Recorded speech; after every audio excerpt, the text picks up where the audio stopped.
Assalamualaikum warahmatullahi wabarakatuh. A'udzu billahi minasyaitonir rajim. Bismillahirrahmanirrahim. Nahmaduhu wa nasta'inuhu wa nastaghfiruh wa na'udzu billahi min syururi anfusina wa min sayyiati a'malina. May yahdihillahu fahuwal muhtad wa may yudlil falan tajida lahu waliyyan mursyida. Asyhadu an la ilaha illallah wahdahu la syarikalah wa asyhadu anna sayyidana wa nabiyyana wa maulana Muhammad sallallahu alaihi wasallam. Qala Rasulullah sallallahu alaihi wasallam, la ta'ata li makhluqin fi ma'siyatil khaliq. Shadaqa Rasulullah sallallahu alaihi wasallam. Yang kami muliakan, yang kami hormati seluruh jamaah Masjid Suciati Saliman, jamaah ngaji tauhid, mudah-mudahan kita semua selalu sehat dalam lindungan Allah Subhanahu wa ta'ala.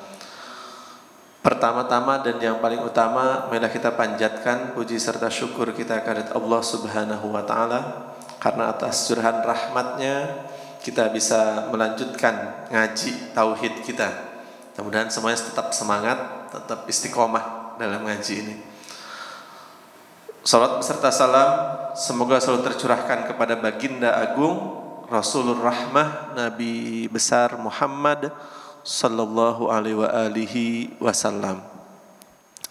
Bapak Ibu, langsung saja kita ke teks kitab Al-Aqidah At-Tahawiyah karya Imam Abu Ja'far At-Tahawi.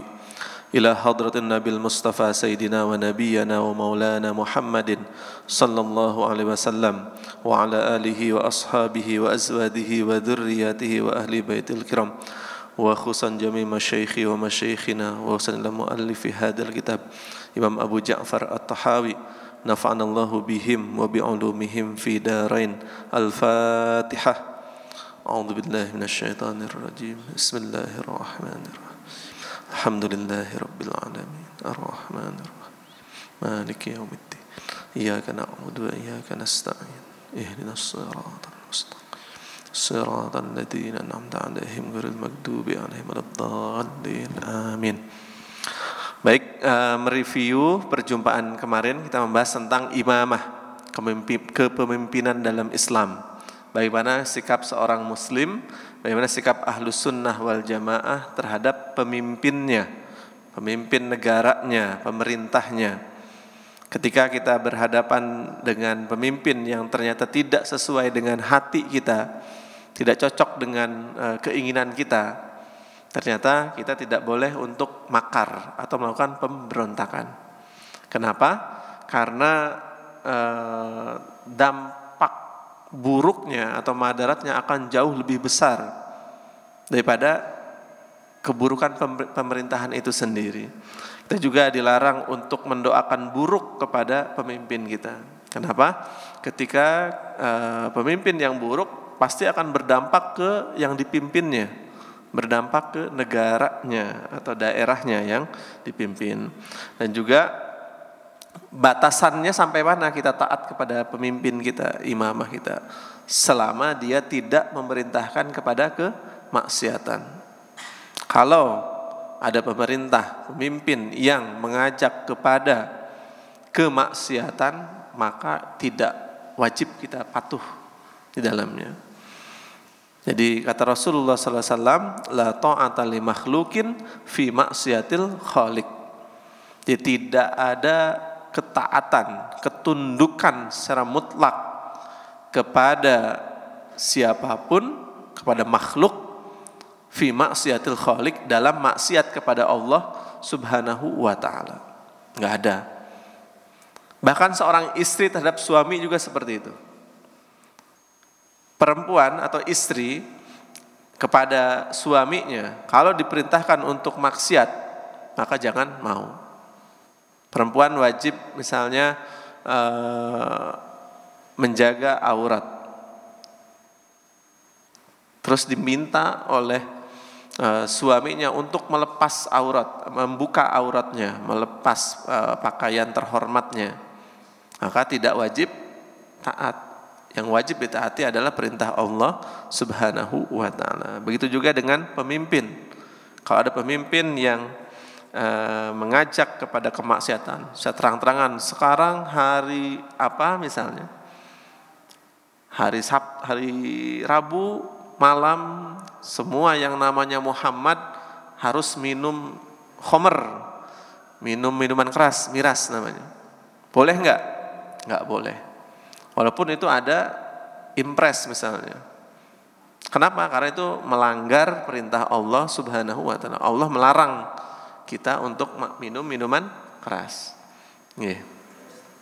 Dan seterusnya itu dilarang. Lalu bagaimana sikap kita seorang muslim? Sebaiknya kita harus selalu mendoakan wa nad'u lahum bis-shalahi wan najahi wal mu'afah. Kita diminta untuk terus mendoakan kepada kebaikan, keselamatan dan juga kesehatan para pemimpin kita. Doakan kebaikan. Mudah-mudahan dengan pemimpin yang baik, dia fisiknya sehat, jasmani dan rohaninya baik. Mudah-mudahan dalam kepemimpinannya semua kebijakan yang dibuat itu kebijakan yang baik untuk yang dipimpinnya, untuk rakyatnya. Terus juga para pemimpin harus mengikuti sunnah wal jamaah. Harus mengikuti sunnah-sunnah Nabi besar Muhammad sallallahu alaihi wasallam. Terus juga kita juga harus memastikan pemimpin kita tidak mendekati perbuatan-perbuatan yang syudud, yang syadz, yang janggal, yang aneh, baik secara logika maupun secara syariat. Kalau ada yang mengarah kepada yang janggal, yang syad, yang aneh-aneh, itu maka kita hindari. Juga kita jaga daripada perpecahan, wal khilaf dan juga perbedaan. Dan umat ahli sunnah wal jamaah wa nuhibbu ahlal adli wal amanah wa nubghidu ahlal jawri wal khiyanah. Kita menyenangi ahli sunnah wal jamaah itu senang dengan keadilan. Kita harus mendorong pemimpin kita untuk terus bersikap adil dan juga amanah. Terus juga kita harus benci kepada ahli zaur, ahli zalim, orang-orang yang suka berbuat zalim. Kalaupun kita tidak bisa melawan secara konfrontasi secara langsung, kalau ada kezaliman minimal paling kecil, paling rendah kita membencinya. Enggak suka ada kezaliman. Mungkin belum bisa kita mengubahnya, tapi minimal kita tidak setuju dengan perbuatan tersebut. Apalagi khianah, berkhianat, kita tidak toleran dengan sikap-sikap pengkhianatan.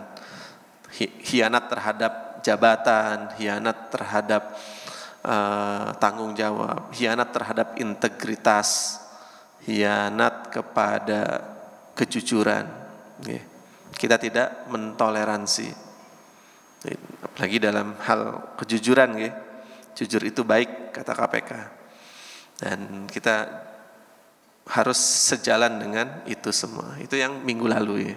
Dan hari ini kita percaya bahwa setelah membahas tentang teologi yang rumit-rumit, akidah yang berat-berat, sekarang Imam Tahawi mengajak kepada masalah furu', masalah yang fikih, masalah yang tidak terlalu substansial, tapi masih penting dalam agama Islam, yaitu hukum memakai khuf.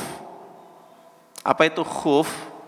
Khuf itu bisa diterjemahkan sebagai sepatu, bisa diterjemahkan sebagai kaos kaki. Seperti apa bentuknya khuf?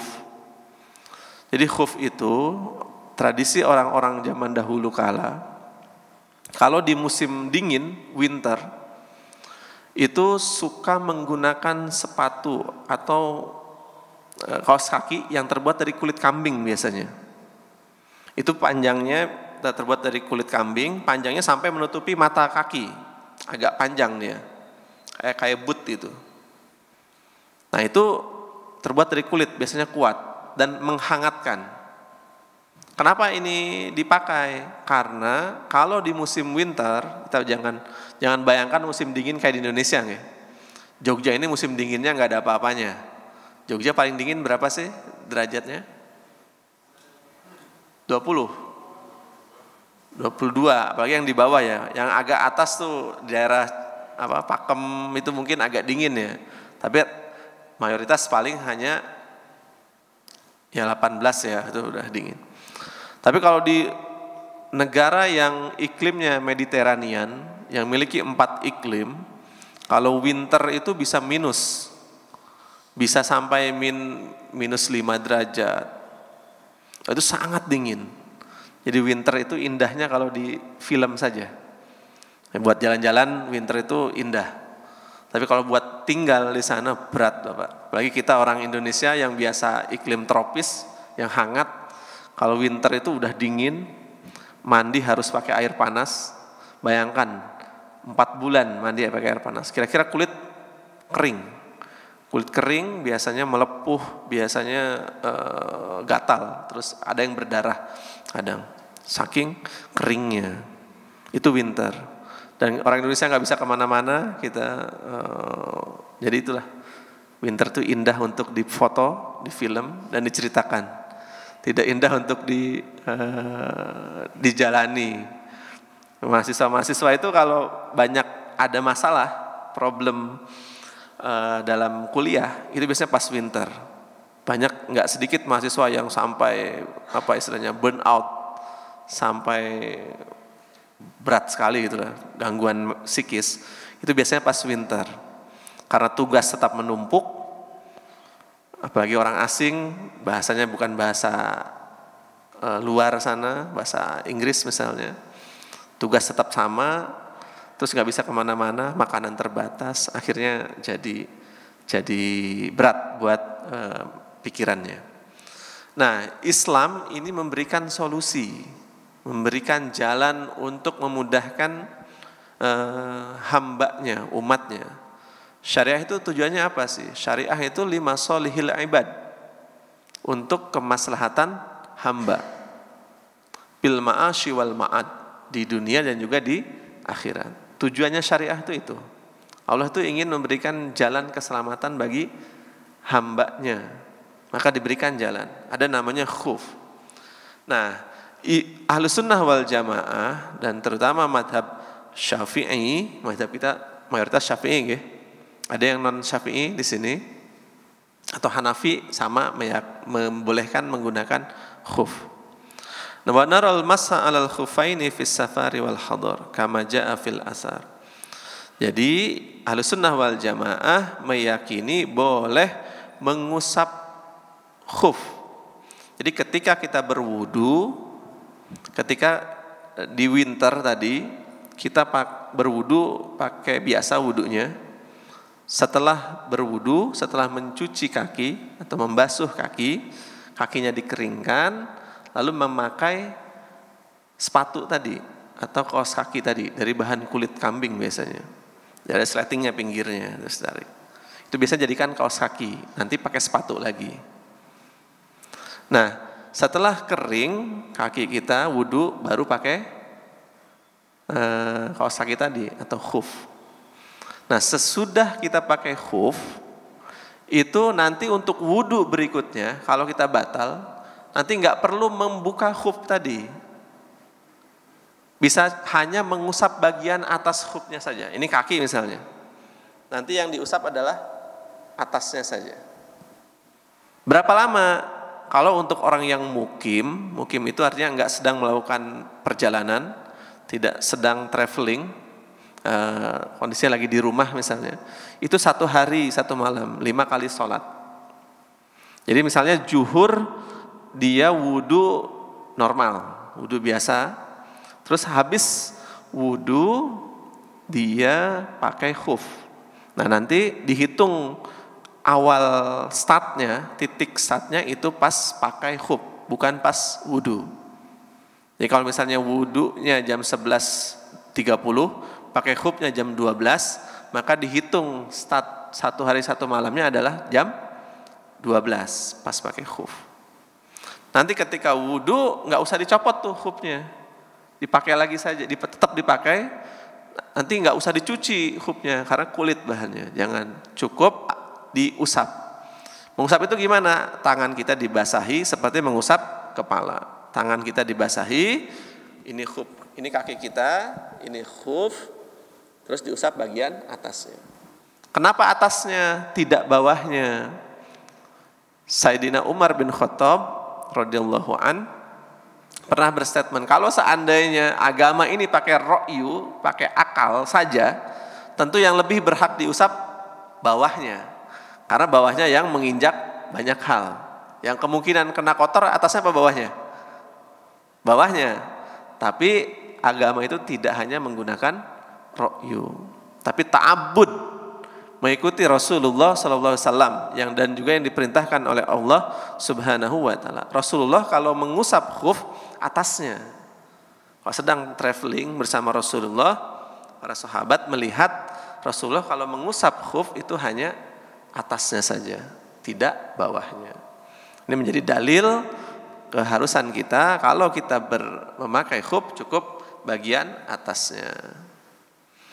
Oke, cara pakainya gimana tadi? Setelah kita harus suci. Kalau belum suci, kita punya hadas, berarti tidak punya wudu. Terus langsung pakai khuf, boleh nggak? Nggak boleh.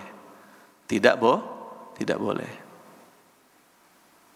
Harus dilepas lagi, wudu dulu, karena dalam keadaan bersih dan suci.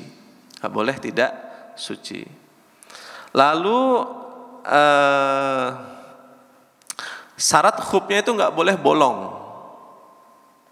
Misalnya khufnya udah lama, terus ada bolong bawahnya, potensi air bisa masuk, kotoran bisa masuk. Boleh nggak? Nggak boleh. Harus khufnya yang rapat, bawahnya, pinggirnya, atasnya nggak boleh bolong, kecuali lubang buat masuknya. Kalau nggak bolong nggak bisa dipakai. Itu harus bolong. Kalau ada bocor, lubang misalnya bekas rokok. Nah, kalau rokok biasanya banyak bolongnya itu. Sarungnya, bajunya kadang-kadang. Ya. Nah itu bolong kena rokok misalnya khufnya. Boleh nggak? Nggak boleh. Kenapa? Karena berpotensi masuk air atau juga kotoran. Wa yakuna mimma yumkinu tatabu'ul masyi 'alaiha. Dan khufnya bisa dipastikan bisa dipakai untuk jalan. Maksudnya apa? Kuat bahannya. Kalau terbuat dari kulit kambing pasti kuat. Itu biasanya sangat membantu ketika winter. Jadi nggak usah kita dibasah-basahi telapak kaki kita. Bayangkan, jangan dibayangkan winter kayak hari ini ya. Zaman dulu bayangkan 1400 tahun yang lalu, di padang pasir, belum ada water heater, belum ada pemanas air, belum ada AC yang bikin hangat, belum ada pemanas ruangan. Rumahnya terbuat dari tenda-tenda misalnya. Di cuaca yang sangat dingin sangat membantu sekali. Ya, kalau kita camping misalnya di atas gunung, yang tinggi, Cerme ya. Apa di Jawa Tengah yang tertinggi? Dieng. Ada lagi yang lebih tinggi apa? Slamet. Ya. Nah, itu bisa menggigil kalau udah di puncaknya. Pakai sarung kaki itu lebih mengamankan. Lalu bagi orang yang mukim itu hanya 1 hari 1 malam.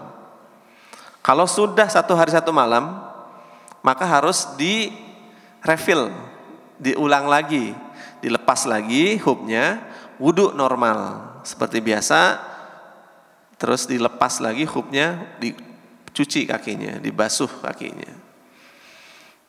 Itu untuk orang yang mukim. Bagaimana dengan yang musafir? Misalnya bapak atau ibu perjalanan ke London, pakai khuf, itu bisa 3 hari 3 malam. Wudu misalnya wudu di Indonesia pakai khuf, nanti 3 hari 3 malam baru boleh pakai. Boleh dilepas. Selama 3 hari kalau perjalanan boleh pakai khuf. Wudunya hanya diusap bagian atasnya saja. Tuh, waktu awal dihitungnya adalah ketika memakai khuf. Fa in masaha fis safari summa aqama aw masaha fil hadri summa safara atamma masha muqim. Bagaimana kalau dia perjalanan baru setengah hari, terus ternyata mukim, Dihitungnya mau pakai safar atau pakai mukim. Hitungannya adalah mukim.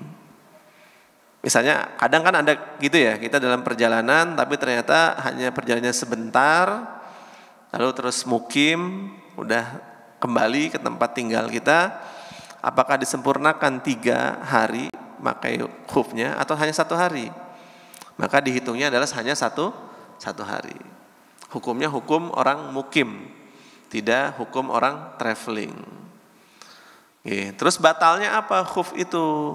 Batalnya adalah ketika kita melepasnya atau tidak sengaja terlepas. Lagi jalan, tiba-tiba khufnya copot, itu otomatis batal. Maksudnya batal gimana? Bukan batal wudunya, tapi batal penggunaan khufnya. Artinya kalau sudah copot terus sudah batal, mau wudu lagi, wudu berikutnya harus seperti wudu biasa, dicopot khufnya, dibasuh kakinya gitu, bukan berarti batal wudunya. Lalu apalagi yang membatalkan khuf? Masa tenggatnya habis. Masa tenggatnya berapa lama? Kalau orang mukim 24 jam, 1 hari 1 malam.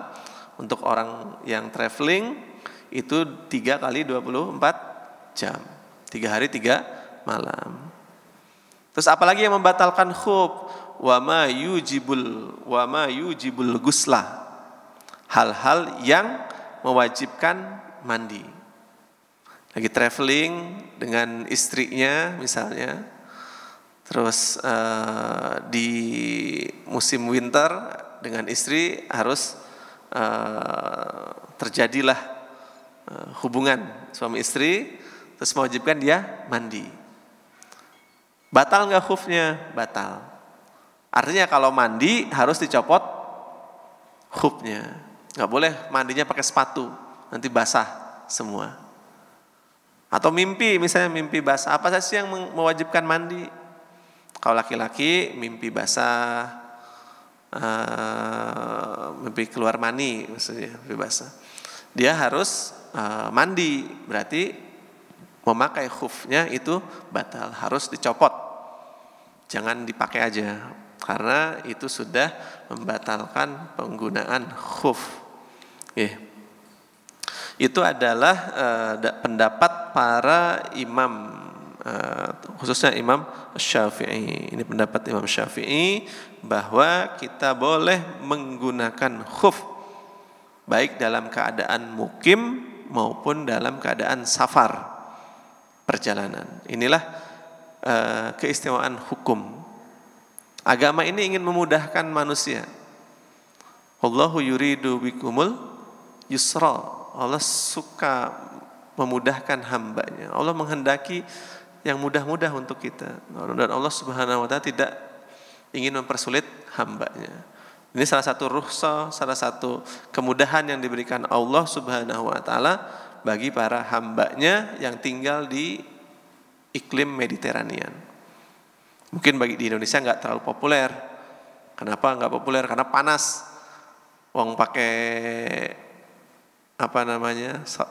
kaos kaki biasa saja sumuk, apalagi pakai kulit lebih sumuk lagi. Jadi potensi dipakainya sangat kecil. Ya, mungkin itu yang bisa saya sampaikan. Semoga bermanfaat. Wassallallahu ala sayyidina Muhammad wa ala sayyidina Muhammad. Allahul muwaffiq ila aqwamit thariq. Kita buka tanya jawab insyaallah. Wassalamualaikum warahmatullahi wabarakatuh.